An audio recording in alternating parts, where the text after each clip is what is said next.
All right, everyone, welcome to this video. In this video, I'm going to talk about WWE in 2024, and I want to say that 2024 has been, in my opinion, one of the best years in WWE history, to be honest. This year was very, very good. So much good stuff happened in WWE.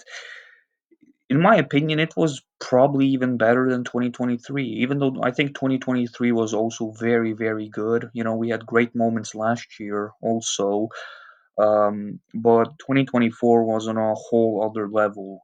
So much good stuff happened in wrestling, and this is going to be my last video of 2024. So let's talk about WWE in 2024 and, some of the best moments that I liked. So, we can start off by talking about Drew McIntyre.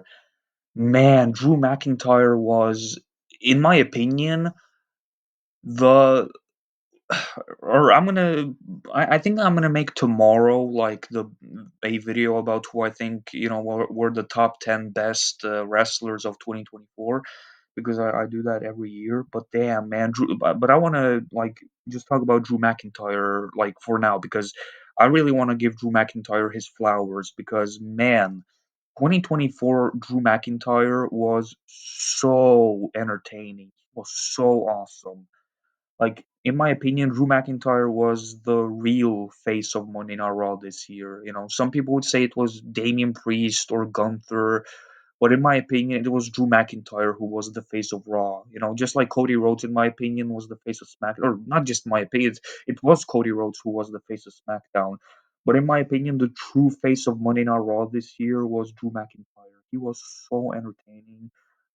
He cut some of the best promos this year. Like roasting CM Punk and pretty much anyone. Like whatever he would feud with Rollins or Damian Priest. Like Drew, man, was amazing. He This was, in my opinion, Drew McIntyre's best year. And I know that in 2020, Drew McIntyre had a good year then too, but it got kind of ruined because of the pandemic, and the coronavirus, COVID-19. So Drew's year got kind of ruined in 2020 because of that. But man, 2024, Drew McIntyre has never been as entertaining as he was this year. Like he also didn't, not just that he cut some of the best promos, but he also had some amazing matches. Like, especially the Hell in a Cell match with CM Punk at Hell in a Cell, no, at the Bad Blood. That right there was one of the top three best matches this year for me. If I had to rank the top three best matches this year, I would say number three is Cody Rhodes versus AJ Styles at Backlash. That was an unbelievable match, and the crowd made it even better. And number two, I would give it to this Hell in a Cell match between Drew McIntyre and CM Punk. And number one, I would give it to Cody Rhodes and Roman Reigns. I'm going to talk about WrestleMania 40 later on in this video because damn, that was such a great show. But yeah, Drew McIntyre definitely deserves to get his flowers. I'm very happy that like a lot of people are saying stuff that giving Drew McIntyre his flowers and acknowledging that he was one of the best wrestlers this year. It honestly, if not the best, like talking about like who was better between Cody Rhodes and Drew McIntyre, that's very debatable because I mean I'm not gonna say yet who I think was the superstar of the year because I'm gonna say it tomorrow who I think is the superstar of the year. But between Drew and Cody, that's very debatable who was better. That we can say. Um, Among wrestling fans. Even though like I like Cody Rhodes way more. Like Cody's my favorite wrestler. Drew, I like Drew also. Drew is like probably my second favorite wrestler currently, to be honest. But Cody Rhodes is just on a whole other level for me. Like he's my number one guy. He's the face of the company, the champ. The American Nightmare. And another thing I want to talk about is that the fact that I went to two house shows this year, and I got back in April, I went to the O2 Arena to see a live event for Monday Night Raw, and that was a great show. I got to see both Drew McIntyre and Cody Rhodes that night. Drew McIntyre fought Jey Uso in the opening match that night, while Cody Rhodes main evented against Shinsuke Nakamura. And I actually recorded that video, and it's on my YouTube channel.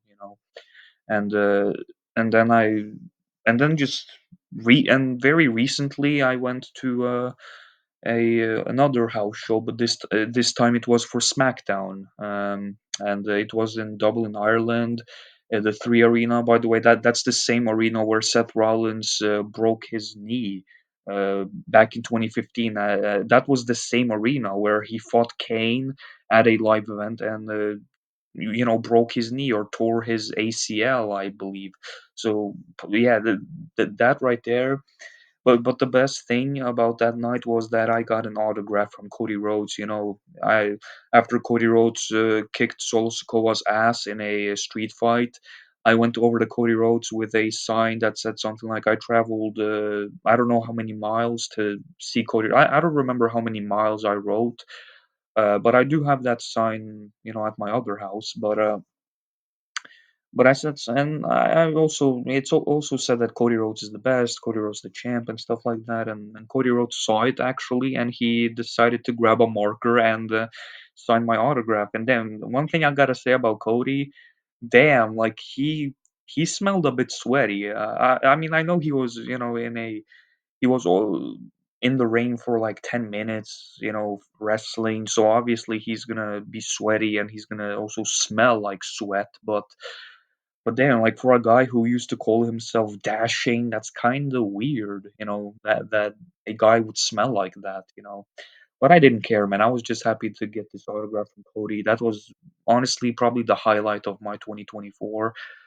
Uh, and and I also want to say that, yeah, the match, there were a lot of great matches in WWE in 2024. Like the three I mentioned, Drew versus CM Punk at Hell in a Cell, AJ and Cody at Backlash, and the WrestleMania main event of night two. The night one main event also with Cody Rhodes and Seth Rollins versus Roman Reigns and The Rock. That was also a very good match. And The Rock turning heel was one of the most insane things this year because to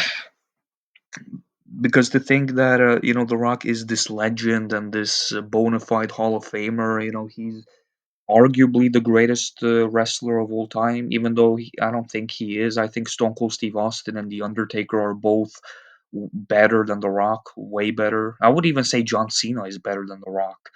But The Rock is still a legend and still a very, very valuable figure and very great figure in the wrestling business. But I don't know how to say it, but he's still very important in the wrestling business.